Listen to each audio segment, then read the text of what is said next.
Good morning. My name is Douglas Griffin. This is my Sunday school class where we're going through the book of Exodus. We started in the book of Genesis a couple years ago. We went all the way through. Now we're going through Exodus. We're in Exodus chapter 12. Um, God has kept his promise that he made to Abraham 400 years earlier, that he would deliver his descendants from a land in which they'd be strangers and would serve and would be imprisoned, and that he would free them. So God already knew all about this, which is good. 400 years in advance, God already knew what he was going to do.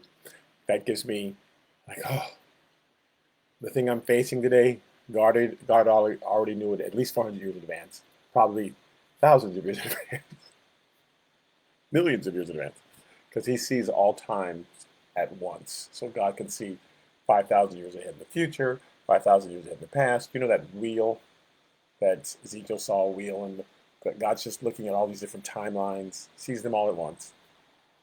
You know that creature that had eyes going in every direction? That was just an image for us so that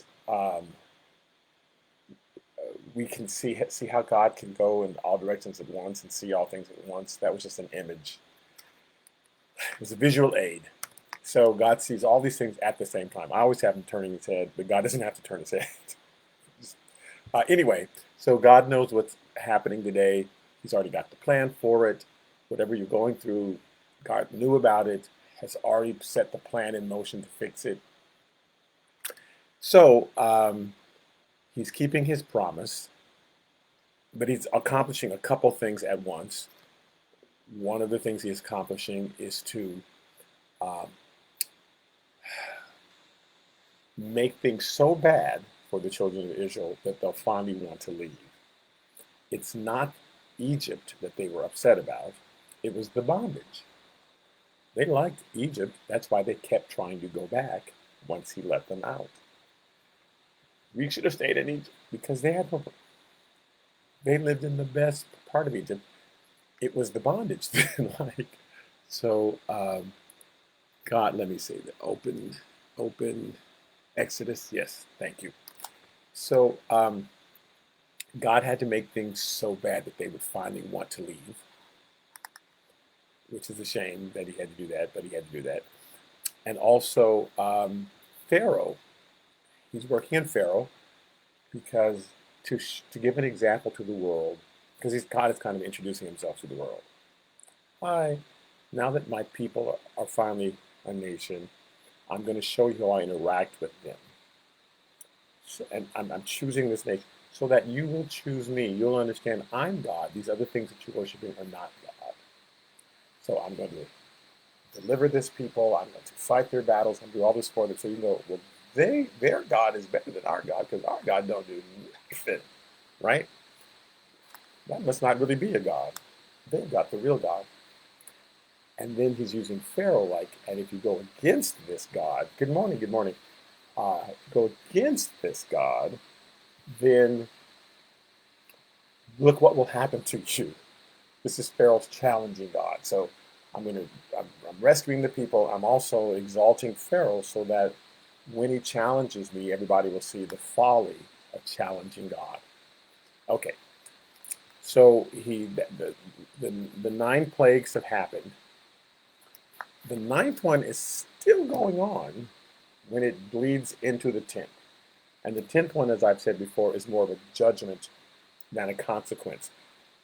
Plagues 1 through 9 are consequences. There are consequences. God's not judging us when we disobey him, but there are consequences for it, right? Don't put your hand in the fire. Put your hand in the fire. Ow! That's the consequence. But the person who said don't put your hand in the fire is not judging you. I'll throw you in the furnace because you did that.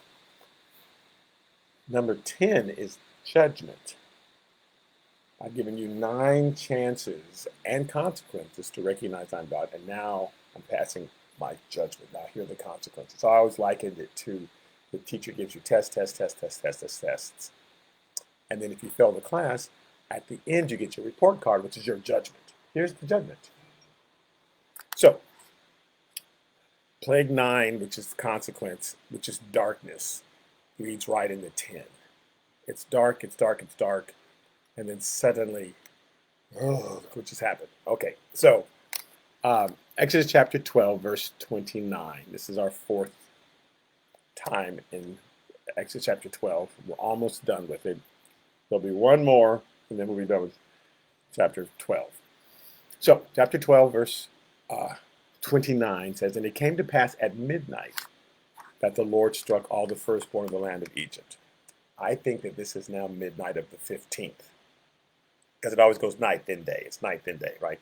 6 to midnight is night of the 15th, and then midnight to the rest is the morning and afternoon of the 15th.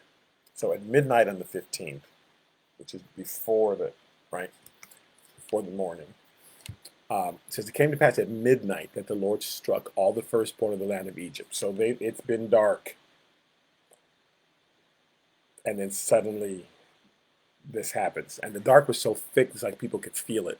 Struck all the firstborn in the land of Egypt. All the firstborn of Israel, anybody who trusted the Lord. And I got to tell you, if there's somebody that saw what they were doing, saw them put the blood, and said, "I believe they're God. I'm Egyptian, but I believe I'm going to put blood on my..."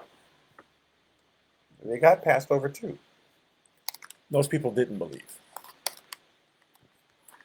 So, came to pass at midnight that the Lord struck all the firstborn in the land of Egypt, from the firstborn of Pharaoh, who sat on his throne, to the firstborn of the captive who was in the dungeon. So you're in prison, you're the president of the United States. It affected everybody. Okay. The captive who was in the dungeon, and all the firstborn of the livestock. They attacked just the firstborn of the livestock. It's not like all the livestock was killed. But they believed that their livestock were gods. And so he has to attack their gods also, to show they're not gods. I'm God. Can you not see what's happening here? Okay. So Pharaoh rose in the night. Now it's 1 in the morning or 2 in the morning. He, all his servants, and all the Egyptian, and there was a great cry in Egypt, for there was not a house where there was not one dead. So the Egyptians are crying out, screaming, and right, everyone, and you hear a cry, and you think, what's going on? And you go and check. Okay. This was not announced. So remember that 3, 6, 9 were not announced. Neither was 10. So 1 and 2, 4 and 5, 7 and 8, Moses went and told them. But then there was always one that was not going to be announced. That would just happen. So they didn't know. Well, they knew something was coming. They didn't know exactly what. So there was not a house where there was no one dead. It says in Exodus chapter 12, verse 31, "Then he called for Moses and Aaron by night." Well, this is not exactly accurate way of putting it. He actually sent his people to them, because if you recall in Exodus chapter 10, the last time Moses was there, when he announces after the 8th plague, no, after the 9th plague happened, and again, the 9th plague happened unannounced, but they knew what it was. Moses and Aaron showed up and said, "Here's your last chance." So they were warned. They knew something else was coming. But Pharaoh didn't want to hear it. In Exodus chapter 10, verse 28, it says, "Then Pharaoh said to him, 'Get away from me, take heed to yourself, and see my face no more. For in the day you see my face, you will die.'" So Moses says, "You have spoken well. I will never see your face again." So Pharaoh's already made an edict. If you ever walk in here, they have orders to kill you. And Moses is like, "Don't worry, I will never walk in here. That's not a problem." So that was their last conversation. In Exodus chapter 11, verse 8, at the end of that conversation, because that actually happened in the middle of the conversation, "Get out." Moses did not get out. He says, "Before I go, I'll go. But before I go, Let me tell you this. He says in Exodus chapter 11, verse 8, and all these your servants shall come down to me and bow down to me, saying, get out. And they'll be talking about getting out of Egypt. You're talking about getting out of your throne room. But what's going to happen when this last plague hits is all of your servants are going to come to me. They're going to bow down, saying, get out, and all the people who follow you. So you get out, and everybody else, all the Israelites get out. And after that, I will go out. Then he went out from Pharaoh in great anger. In great anger. Again, I don't know why Moses is so angry. You're winning, Moses. It's like, if we just knew how much we were winning, we wouldn't be as angry as we are. If we knew, like, this all works out in our favor, so you don't have to be as upset. Everything is not messed up. God hasn't gone anywhere. Moses is like, I can't believe it. And God had to remind him later, this was the plan. I told you he was not going to. What's wrong with you? I told you exactly how it was going to happen. Why are you so insulted? It's me. He's okay. So anyway, those were his last words where Moses says, here's what's going to happen. So that's what happened. He didn't actually call for Moses to come back to the throne room. He sent his servants and his people. Pharaoh sent his people to him, his ambassadors to Moses. And so Exodus chapter 12, verse 31, and they said, it's not really Pharaoh talking to him. Rise, go out from among my people. So they're delivering his message. Now, this is, finally he's saying, all of you get out of here without qualification. In Exodus chapter 8, I think it's verse 23, when Moses first asked to go, it says, then Pharaoh called for Moses and Aaron after one of the plagues and said, yes, you can go sacrifice to your God in the land. This is Exodus 8:25. In the land. You can't, do not leave Egypt. You can do everything God asked you to do right here. And Moses, no, we can't. In verse 28, after Moses says, no, we can't. So Pharaoh said, I will let you go that you may sacrifice to the Lord your God in the wilderness, only you should not go very far away. And intercede and pray for me, by the way, when you go out there. So you can go right outside the borders and just sacrifice and come back. And Moses is like, no, you had your chance to give us that one when we first asked if we can go 3 days journey. You're saying we just go a little way, you can go an hour. No. And that whole sacrifice, that's off the table now. God gave you a chance. He would have spared you had when he first spoken to you, you'd said, okay, we would have just gone 3 days journey. But he knew you were going to say no. So now he's raising it. We get to go, period. And Pharaoh's like, no, you're not going. You're not going. You're not going. In Exodus chapter 11, verse 1, and the Lord said to Moses, I will bring one more plague on Pharaoh and on Egypt. And afterward, this is God talking to Moses. And afterward, he's going to let you go from here. And when he lets you go, he will surely drive you out of here altogether. Like, get out! He'll be forcing you to go. He'll be threatening you. He'll be so angry. He'll be driving you out. So that's going to be a total reversal of you going and asking Pharaoh. And that's how big God is. God changes the whole situation, right? The person who's threatened to take all your money ends up giving you money. The person who threatens to beat you up ends up helping you, God knows how to change a situation totally. The landlord who threatened to kick you out and ends up giving you an extra 2 months for free, that kind of thing. So when you're praying and God says, don't worry about it, I got it, he's able to turn the situations totally around. And everybody's experienced some of that at some point in your life where the very person that was against you ended up helping you out, or something, that sort of thing. Or the situation where you thought, oh my God, they're going to make me pay double. And they said, oh, you know what? We'll just send you one of those for free. And you go, wow, God really turned that around. So he turned Pharaoh totally right. He says, I know he's saying, no, you can't go now, but he's going to be the one that makes you go. Okay. So Exodus chapter 12, when this last plague happens, Exodus chapter 12, we're still in verse 31. He says, so you go out from among my people, both you and the children of Israel. And he's like literally talking about the children, because before he said, you can't take the children got to stay. In Exodus chapter 10, verse 10, Then Pharaoh said to, no, I'm sorry. Then Moses said, oh, I'm sorry. Then this is Pharaoh talking to Moses. So they said to him, the Lord had better be with you when I let you and your little ones go, because like that'll never happen, right? It'll be a cold day, and when somebody says it'll be a cold day in hell, they're not saying. So that's when I'm going to do it on the cold day. They're saying it'll be a cold day, and they're saying that'll never happen. When pigs fly, so they're not like actively waiting for the pigs to fly.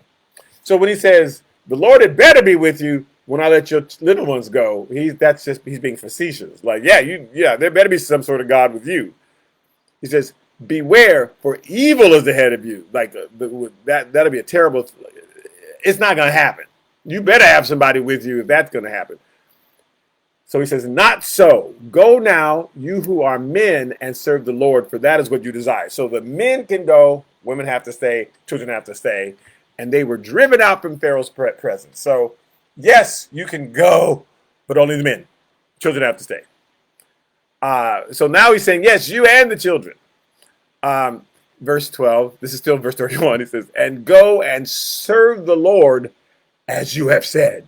You've asked it so many times, so go ahead and do it. For example, Exodus chapter 8, verse 1, right after the second plague, after the plague of frogs, and the Lord spoke to Moses and says, go to Pharaoh and say to him, thus says the Lord, let my people go that they may serve me.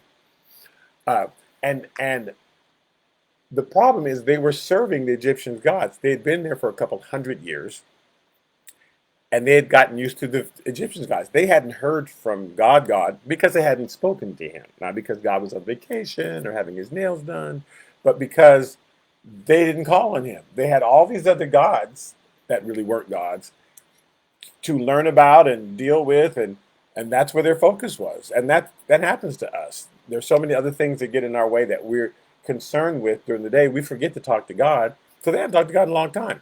So they were serving these other gods. So when he says, go to Pharaoh and say to him, thus says the Lord, let my people go that they may serve me instead of all these gods, Pharaoh knew what he was talking about.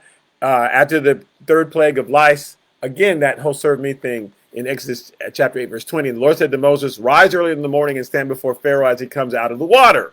Out to the water. He wasn't living in the water, sorry. Out to the water. Then say to him, thus says the Lord, let my people go that they may serve me. And God keeps saying that they may serve. So Pharaoh, Moses repeated exactly after the fifth plague with the livestock dying, their cattle. Again, God said, bring the cattle inside. All the cattle that stays outside will die. And then there ain't no God. And sure enough, the cattle started dying. Oops.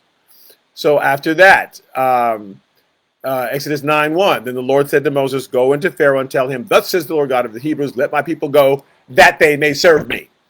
After the seventh plague of hail coming down on them, right? And again, God warned them and said, bring all your livestock inside because the hail is going to come down, and people didn't listen. It says everyone who did were spared. Everyone who didn't, who thought, there is no God doing stuff like that. You're making that up. It happened. So then the Lord said to Moses, rise early in the morning. This is Exodus 9:13, and stand before Pharaoh and say to him, thus says the Lord God of the Hebrews, let my people go that they may serve me.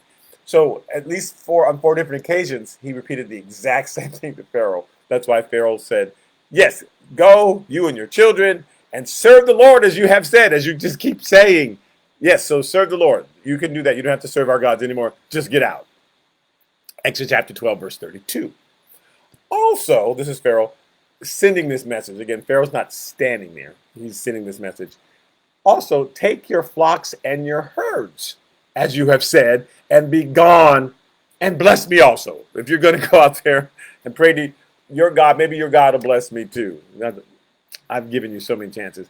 In Exodus chapter 10, verse 24, then Pharaoh called to Moses and said, go serve the Lord, only let your flocks and your herds be kept back. Let your little ones also come with you. So the kids can go, but you got to keep because Pharaoh keeps trying to come up with the reasons why they have to stay. I'm going to let you go, but I'm going to keep part of something that's very important to you.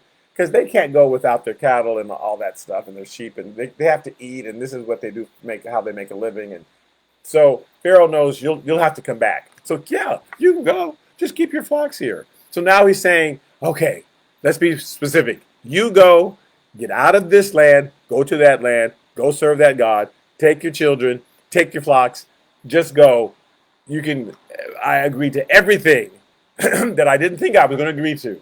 God's really good at that, making us give in totally. I'm going to make you let go of everything that you were holding on to, God tells us. And because I'm going to get all of you, because I win. I'm God. I've been doing this longer than you have. So the people, oh, I'm sorry. So Exodus chapter 12, verse 33. And the Egyptians urged the people that they might send them out of the land in haste. For they said, we'll all be dead. So even the Egyptians, right? Not just Pharaoh, the Egyptians, because now it's getting toward the morning time. At midnight, God came, right? And the firstborn were killed. And now at 1 in the morning, 2 in the morning, he sends. So now it's 3, 4, right? It's getting toward daylight. And the Egyptians are yelling, yes, let them go. We're going to all die.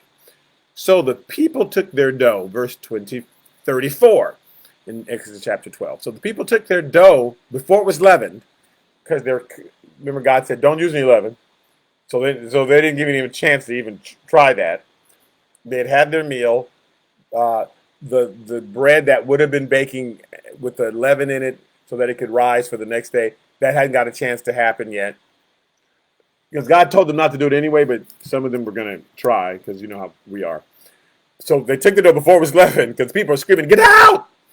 Having their kneading bowls bound up in their clothes on their shoulders. So the big ceramic bowls, I'm saying ceramic, pottery bowls, right, that they would use to make the dough and all that, they're bounding them up in their clothes and they're on their shoulders. So if you know those burnouses, these big shawls, and that they would carry their food in their clothes on their shoulder, on the shawls. For example, in Ruth chapter 3, verse 15, Ruth is with Boaz because Esther said, go, not Esther, Naomi has said, go and sleep next to Boaz, and maybe he'll take you in. Because Ruth's husband had died, and right? So she sleeps next to Boaz. Boaz sees her there. Says, don't tell nobody you slept next to me. And he says to her in Ruth chapter 3, verse 13, and he says, bring the shawl that is on you and hold it. And when she held it, he reserved 6 ephahs of barley. So he's giving her some food and laid it on her. It doesn't say on her shoulders, but that's where the shawl goes. Then she went into the city. And so that was just where they would hold their food and stuff like that, right? So they take their dough with them. The animals can walk. They don't have to put their animals on their shoulder. But the leavened bread is part of what they have to take with them. So the unleavened bread, right? And so they put that on their shoulders. So they're getting all together so they can leave suddenly. But they have to take a few more things. Verse 35 says, now the children of Israel had done according to the word of Moses, and they had asked from the Egyptians articles of silver and articles of gold and clothing. So again, this is actual literal plates of silver and things like that they were eventually going to put in their tabernacle to furnish it. As you recall in Exodus chapter 3, verse 22, I don't know why you would recall what exact verse it was, but earlier when they were first there, in Exodus chapter 3, verse 22, he says, I will give the people favor in the sight of the Egyptians. When Moses comes down and tells the people, here's God's plan. And again, it worked out exactly how God said it was going to work out. But the people did not understand that there would be some rough patches. Because God can be on the job, and there can still be some rough patches. It doesn't, once God shows up, it's not everything glows and smells like sugar. Sometimes God is working it out. But when they first went to Pharaoh, right? Pharaoh and they said, let my people go. Pharaoh said, no. And then he made their labor harder. So the people got mad at God. God, there's the idol. Not understanding. Sometimes that doesn't mean God's not working just because things have gotten a little harder. So Moses is telling them, here's everything that's going to happen. And Exodus 3, verse 22 says, and I will give this people favor in the sight of the Egyptians, and it shall be when you go, because you will be going, that you shall not go empty-handed. But every woman shall ask of her neighbor, namely of her who dwells near her house, articles of silver, articles of gold, and clothing, and you shall put them on your sons and your daughters, so you shall plunder the Egyptians, meaning they'll carry them. They won't be carrying the livestock. You'll be carrying your bedding and all that stuff like that because you're adults, but they'll be carrying these articles of silver and gold that will eventually end up in the temple. So, sure enough, people started doing that in Exodus chapter 11, verse 2 through 3. As this plague is happening, the plague of darkness is happening, God told Moses, "Speak now in the hearing of the people, and let every man ask from his neighbor and everyone from her neighbor articles of silver and articles of gold." So it's dark everywhere except in Goshen, where they live, where the children of Israel live. And they're saying, "Hey, we're going to be leaving soon. Do you mind giving us?" And they're like, "Yes, if this will restore the lights in my house, yes, you can take this gold, you can take this silver." So ask everyone his neighbor and everyone his woman from her neighbor articles of silver and articles of gold. And the Lord gave the people favor in the sight of the Egyptians. Moreover, the man Moses was very great in the land of Egypt, in the sight of Pharaoh's servants and in the sight of the people. That's the guy who kept warning us, and everything he said so far has happened, and everything Pharaoh has done is not happening. So we're going to believe this Moses guy. Verse 36. And the Lord had given the people favor in the sight of the Egyptians, so that they granted them what they requested. And thus they plundered the Egyptians. But they got a lot from the Egyptians. Here, take all of this. We don't need it. We can't see it right now. It's dark in here. And if giving you this is going to help, yay. None of this is a surprise to anybody. Back in Genesis chapter 15, when God was talking to Abraham about this whole 430-year period, in Genesis chapter 15, verse 13, he says, "Then he said to Abram," so this is before, he named him Abraham when he was 99. You're now, which Abraham means the father of many nations, right? So he's Abram at that time. He's about 75 years old at this time. So then he said to Abram, "Know certainly that your descendants will be strangers in the land." It adds in that is not theirs for us to understand what they mean by strangers. So they'll be living in the land that's not theirs, and they'll serve. And now they added in the word "them"; it's not there. They'll serve, and they will be afflicted 400 years. So it'll take 400 years for all of this to happen. And also the nation whom they serve, I will judge. Afterward, they shall come out with great possessions. So even though all this bad stuff's going to happen, they'll be strangers, they will serve, they'll be afflicted, all this is going to happen in the land, they'll come out with great possessions. And so we can look at situations like that. God is saying to us, you're about to go through something, a rough patch, but afterwards, you'll come out with blessings. Don't worry about that. Don't panic during the rough patch time, right? Because you're going to come out with great possessions. Now, this is a whole 400-year period that we'll talk about at the end that he's referring to.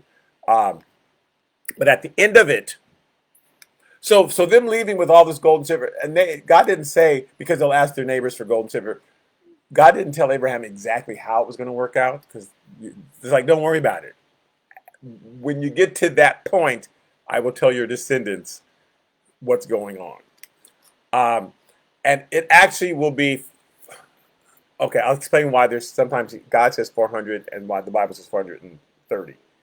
God says 400, and then later on, the narrator says 430. Okay, I'll tell you later. So then the children of Israel journeyed. So back to Exodus chapter 12, verse 37. Then the children of Israel journeyed from Ramesses to Sukkoth, which is about 600,000 men on foot, besides children. Okay, so you say from Ramesses, I thought they were in Goshen. So Goshen is the name of the big place they were in, and Ramesses is one of the cities that they built. In Genesis chapter 46, verse 28, when they're on their way there, when Abraham Isaac, Jacob, when Jacob, who's also Israel, right, is on their way to Egypt, and God, like, just stay there 5 years and then leave.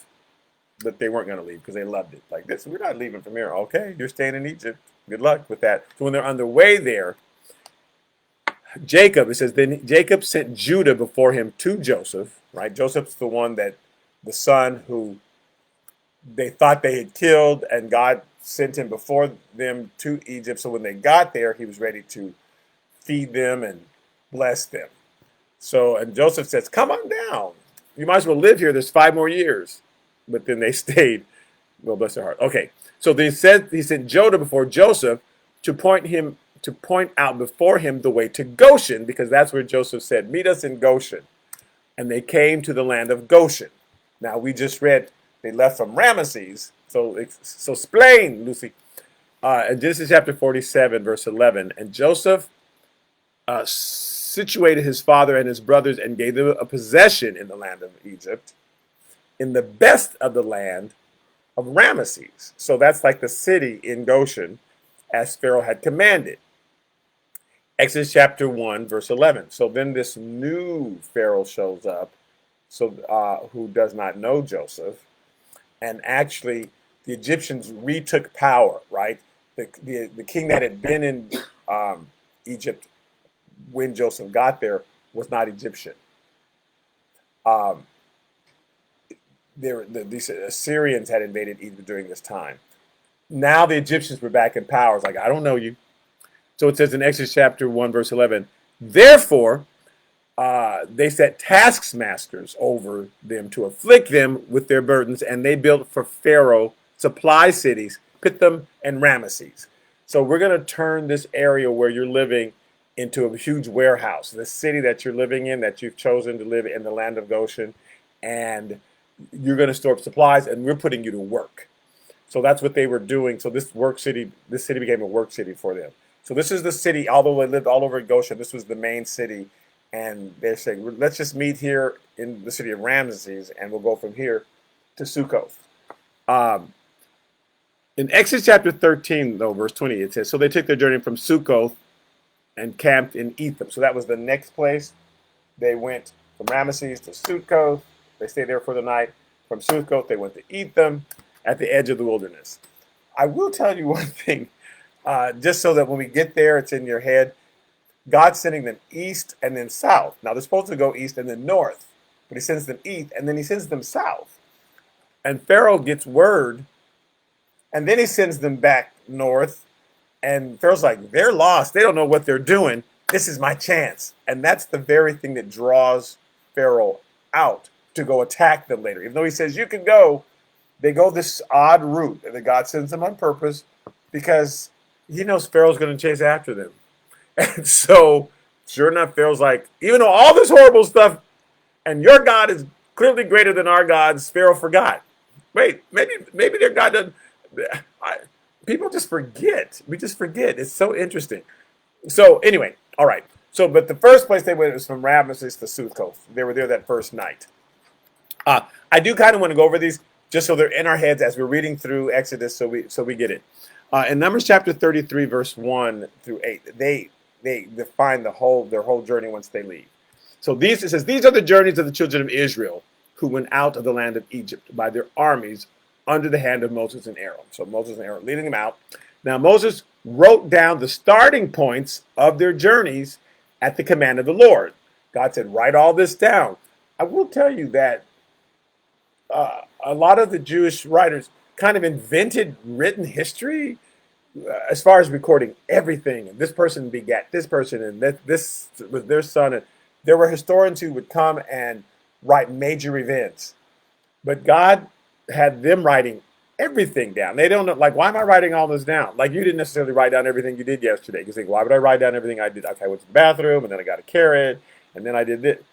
And so, like, why are we writing all this down? They don't know that thousands of years later, we would want to know the details of everything, things like that. So Moses is writing everything down because God's telling him to, even though he can't figure out. There aren't any books or anything. Like, why are we doing this? Books hadn't been invented yet. So now Moses, it says in Numbers 33:2. Now Moses wrote down the starting points of their journey at the command of the Lord, each day where they would start out. And these are their journeys according to their starting points. So they departed from Ramesses in the first month on the 15th day of the month. So on the 15th, they leave Ramesses. So that's when all this is happening. And I'm being real specific because when Jesus went to the cross on the 14th, and then he was buried on the 15th. So the Passover day is the 4th, he's buried on the 15th. And God's having them do specific thing so that when Jesus does it, they'll go, oh, this is exactly what God did then. And they'll, right? So on the 15th day of the first month, on the day after the Passover, the children of Israel went out with boldness in the sight of all the Egyptians. They left on the 15th. For the Egyptians were burying all their firstborn, whom the Lord had killed among them, and also their gods, the Lord had executed judgment. So on their gods, God did it. So you think this animal is a god, and you think that animal is a god. So I'm going to kill the firstborn of this animal, the firstborn of that animal to show you, look, your gods are dying. Are gods supposed to just die? Is that good? Maybe they're not. They're not very good gods. So on the 15th, they went from Ramesses to Sukkoth. Verse 5. Then the children of Israel moved from Ramesses and camped in Sukkoth. So they stayed there for the night. They departed from Sukkoth and camped at Etham. When it says camp, that means they stayed for the night. So on the 16th, they went from Sukkoth to Etham, which is on the edge of the wilderness. Then, verse 7, they moved from Etham on the 16th and turned back to Pi Hamiroth, which is east of Baal Zephron, and they camped near Migdol on the 17th. So they're there on the night of the 17th. And then they departed from Hairoth and passed through the midst of the sea on the morning of the 18th. That's Sunday morning. In the midst of the sea into the wilderness, and then from there they went 3 days' journey into the wilderness to Etham and camped at Marah. And God had told them it'd be a total of 7 days of this festival. So the first 4 days, well, really, and on the 8th day, it would be over on the 8th day, right? So Passover on the 14th, then they camped on the 15th, 16th, and 17th. And then the morning of the 18th is when they crossed over, which is exactly what Jesus, on the cross on the 14th, on Passover, he's in the earth 3 days and 3 nights, 15th, 16th, and 17th. And then, which is that Thursday, Friday, Saturday. Okay, on the morning of the Sunday, heading toward, it says that as it was dawning toward the new day. So Mary, the Marys, Mary Magdalene and the other Mary, Jesus' mother, they went down on that Sunday morning, and it was dawning. It wasn't even light out yet. And the angel met them and said, why are you here? He'd gone. Hello. He told you he was going to, but at least the male disciples, they were just in their room scared, playing dominoes. At least the women were out. And so they're crossing over in the Red Sea into the Promised Land on the 18th, on that Sunday morning, and that's exactly when Jesus, showed himself, etc., and said, now you're in the Promised Land. Everything that God promised has now happened. Okay, so a mixed multitude. I'm back to Exodus chapter 12. I think I'm in verse 38. A mixed multitude went up with them also, and flocks and herds, and great deal of livestock. And they baked unleavened cakes with the dough which they had brought out of Egypt. Oh, a mixed multitude, because it was the direct biological descendants of Israel, who's Jacob, right? Abraham, Isaac, Jacob. Also their servants who were not Jewish, but they had collected these servants over the years, some from Syria, from different Canaanites, different people God had led them there. So when it says a mixed multitude, they're just saying there were other people from other nations also part of who were serving them. And they baked the unleavened bread. It was not leavened because they were driven out of Egypt and could not wait, nor had they prepared provisions for themselves. Because God had said, when you eat this bread, have your belt on, have your spear in your hand, your staff in your hand, and be ready to go. So those who were ready to go were ready to go, and those who thought, it's not going to happen that fast, oh, it happened that fast. Look, we're already on our way. We did not know. So now the sojourn, this is verse 40, of the children of Israel who lived in Egypt was 430 years. That sounds like they lived in Egypt for 430 years. Here's how the sentence is not constructed. The sojourning of the children of Israel in Egypt was 430 years. That's not what it's saying. It didn't say the time they spent in Egypt was 430 years. They're saying that the whole sojourn of these people who ended up in Egypt. You might say the sojourn of the Israel nation from the time Isaac was born, who dwelt in Canaan and then in Egypt, was 430 years. So the total time of the children of his children of that from the time God spoke to Abraham was 430 years. Now God said 400. That's because when Abraham got to Canaan, it was 30 years between. But he was 70 years old. I'm sorry, it didn't take him 30 years to get there. He was 70. He didn't have his child until 30 years later, and so that 30 years you add on to the 400, because God says when you have your descendants, starting with Isaac, it'll be 400 years. And so they're saying from the time that Abraham got there, and then that 30 years until it was a total of 430 years. Now, in Galatians chapter 3, the Septuagint is the book of the 70. The Septuagint, I don't know if you've heard that, the Septuagint translation of the Bible, when they translated the Bible into Greek, they got 70 Jewish scholars, maybe like the year 130 something BC, before Christ. The Bible that Paul was reading, the Bible that Jesus was reading when he went to the temple, was the Septuagint. They got 70 Jewish scholars, took them to Alexandria in Egypt, and they translated the Bible, and they translated it in a way for us to understand that it was a total of 430 years from the time he talked to Abraham until they left, not 430 years in Egypt. So that's why Paul says in Galatians chapter 3. So, and because there's a big fight over, was it 430 years in Egypt or 430 years total? Paul says in Galatians chapter 3, verse 16, because this is the Bible that Paul is reading. He says, now to Abraham and his seed were the promises made. So when God's talking to Abraham, he's also talking to his seed, because he sees the seed in you. He sees everyone's going to be born through you, including Jesus, all the way up to Jesus. So he's making these promises to Abraham and the seed that is in him, because God can see all of that, right? So, and now to Abraham and his seed were the promises made. Now he does not say, and to seeds, as of many, but of one. So he's really talking to Jesus when he's referring to, and of your seed, this is going to happen, and your seed will be, he's really talking, I see David, I see all the people that are going to come through you all the way to Jesus. So he says, he doesn't say, and to seeds as of many, but of one, and to your seed, who is Christ. And this I say, that the law, which was 430 years later, after the promise, so from the time he made the promise to Abraham, the law that Moses gave came 430 years later, after the promise.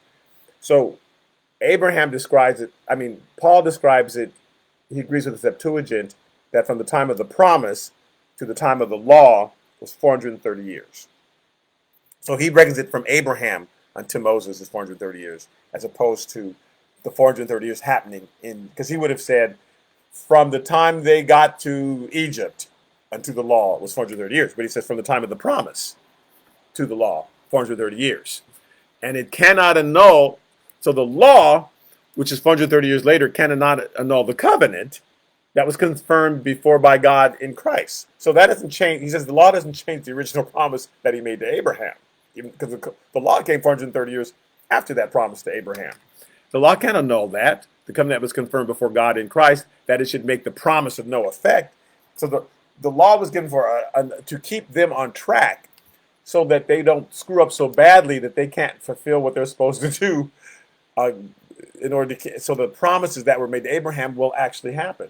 The law was made so, like again, our speeding laws, where it says in the school zone only drive 20, and in the freeway only go 60 or 65, is made to keep us alive, so that we, and I apologize to people who hate speeding laws or something. I'm just using that as an example, so that we don't die, right? So the laws are supposedly there to keep us alive if we will listen and obey the laws, you know. But that doesn't nullify the promise. So in Genesis chapter 12, verse 2, the promise, I will make you a great nation. I will bless you and make your name great, and you shall be a blessing. So Abraham, I'm going to make you a great nation. Did Abraham personally become a great nation? No, he's talking to all his seed that are inside of him is going to become a great nation. Hebrews chapter 7, verse 9. Even this whole concept that God is talking to the people inside of you as well as you, and God's making a promise to you that sometimes your children are going to be the ones that fulfill, those who come after you. Hebrews chapter 7, verse 9 says, even Levi, who receives tithes. So the priests receive tithes. Even Levi receives tithes, right? When God first instituted tithing as a law, tithing had been happening before that, but when he made it a law, he says Levi received tithes, and he paid, but Levi paid tithes. So because everybody's got to pay tithes. But what about Levi? Levi didn't pay tithes. Levi just received them. He says, no, he paid tithes through Abraham, so to speak.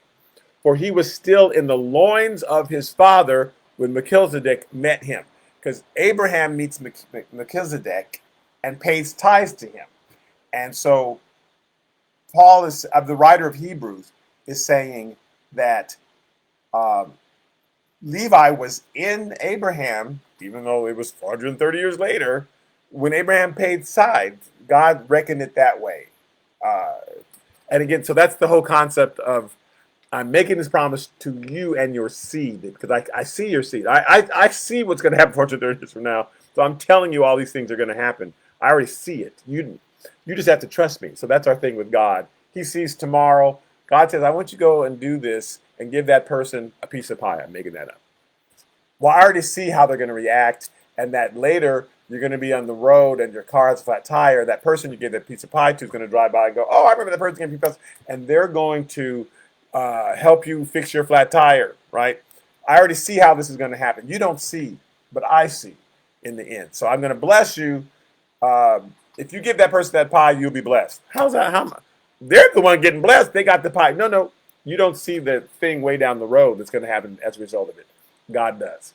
So that's why we just need to learn to just be obedient to God. Genesis chapter 13, verse 7, he says, arise and walk in the land, he's talking to Abraham, through its length and its width, for I will give it to you. Is he talking to Abraham? No, because Abraham never got that land. He never owned that land. He's talking to the people inside of Abraham when he's making this promise. And so now, 430 years later, he's telling the children of Israel, I am fulfilling this promise that I made to you through Abraham. It was your promise, even though you weren't there. So God made promises to our ancestors that he's fulfilling now through us, right? So your ancestors may have come over on ships in whatever way. They may have driven the ships, or they may have been slaves in the ship. But God made promises to our ancestors here in America, for example, that he's fulfilling through us, right? They came believing, if I get on that boat and go to America, if you're Irish or whatever, or even if they were kidnapped and thrown on the boat, God still spoke to their hearts, and don't worry, I'm going to make of you a great nation, and we're that promise. And so he's looking at us, and we don't know, what's going to happen from our actions. Now, 430 years. It was divided 215 and 215. It took 215 years to get to Egypt, and they were there for 215 years. They were not there for 430. So God makes this promise to Abraham when he's in 75. He got there when he was 70. At the age of 75, he makes a promise to him. And 25 years later, Isaac is born. So from the age of 75 to the age of 100, there's 25 years. In Genesis chapter 12, verse 4, so Abraham departed as the Lord had spoken to him, and Lot went with him, and Abraham was 75 years old when he departed from Haran. I said 70 and 75. Okay. He spoke with him when he was 70, but he didn't leave till he was 75. Technically, it started when he was 70, but anyway, he didn't leave there till he was 75. And then we know that his son was born when he was 100. So that's 25 years. And then from Isaac to Jacob is 60 years. So 25 and 60 is 85. We know that in Genesis chapter 25, verse 26. It says, afterward, his brother came out, and his hand took hold of Esau's heel. This is Rebekah giving birth. And so his name was called Jacob, and Isaac was 60 years old when she bore those twins. So Abraham, Isaac, Jacob. So 25 years to Jacob being born. Isaac, 60 years till Jacob being born. So that's 85 years. When did Jacob get to Egypt? It was 130 years later when he finally got there. He's old when he gets there. He's only supposed to be there for 5 years. But 85 and 130 is 215. We know that. Genesis chapter 47, verse 9 says, and Jacob said to Pharaoh, the days of the years of my pilgrimage are 130 years. So I've been on this earth for 130 years. Few and evil have been the days and years of my life. So bless his heart. And they have not attained to the days of the years of the life of my fathers in the day of their pilgrimage. So Isaac had it easy compared to me. I had to walk to school in the snow, uphill, both ways. And so he's complaining, but so we know that he's 130 years when he stood before Pharaoh. So it took 215 years from the time that Abraham got the promise from God until Jacob is standing in front of him. And then they were there another 215 years, which is 430 years. They're there for 4 generations, 215 years in Egypt, and now they're leaving.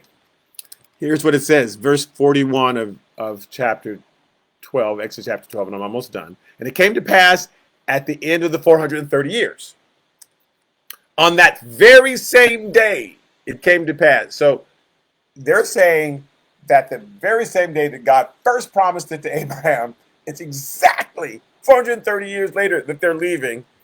And it was, to be honest, it's exactly like 1,200 years later to the day when Jesus rises from the dead. On the exact day. Okay, so it came to pass that all the armies of the Lord went out from the land of Egypt. So they're finally leaving. We're finally leaving. We can move on to the next part of the story. It is a night of solemn observance to the Lord for bringing them out of the land of Egypt. This is that night of the Lord, a solemn observance for all the children of Israel throughout their generations. So they celebrate Passover. When we take communion, we are celebrating Passover. It's the same celebration Jesus had with his disciples, and that his Last Supper that he had as it kind of leaked over into Passover. So he had it. Started it at 6, but really maybe it was 6:01. So it's the 14th, and then on that day, because it's close night today, he became the Passover lamb. But he went through the Passover supper with them and explained and this is my body, and this lamb that you're eating, that's my body, and this blood represents my blood, this wine represents my blood, and blah, blah, blah. And he explained the whole thing. See how this lamb this thing that was instituted 1,200 years ago was really all about me, and so when we do it, we take the Lord's Supper. It is the Passover that he was explaining. We're taking the Passover with the Jewish nation so that we can remember the deliverance, so that we can remember our deliverance, and so that also we can be encouraged whenever we're going through something that says there is deliverance. There is deliverance. God has a way out of the situation. Didn't he do it? If he can get those people out of Egypt, if he can have Jesus raised from the dead, he can pay my rent or whatever. Whatever the thing is, we know that God can come through. Okay, so I'm stopping there. Thank you again so much for for tuning in. And Paula Franklin will be happy because it was like 55 minutes. Because she's like, "Why are you cutting it short?" Okay. Um, in an hour or so, I will be preaching. So hopefully you should be able to find it on this channel, on my Facebook page. If you're interested, I'm in the book of Samuel. It's Samuel chapter 4. And we're going through, whenever I'm teaching, we're going through the book of Samuel, just like we're going through Exodus. And on Wednesdays, we're going through the book of John. So I'll either see you in an hour, like Donna's a masochist. She watches all day, bless her heart. Or I'll see you on Wednesday. And Wednesday actually will be at the normal time. It's the following Wednesday that I will be posting my Bible study earlier in the day, like at 11 o'clock or something. You can still watch it at 7 that night. So in 2 Wednesdays, my Bible study will be posted on my Facebook page early in the day, and you can feel free to watch it at any time that night. Okay, so thank you so much for tuning in, and I will talk to you soon. All right, bye-bye.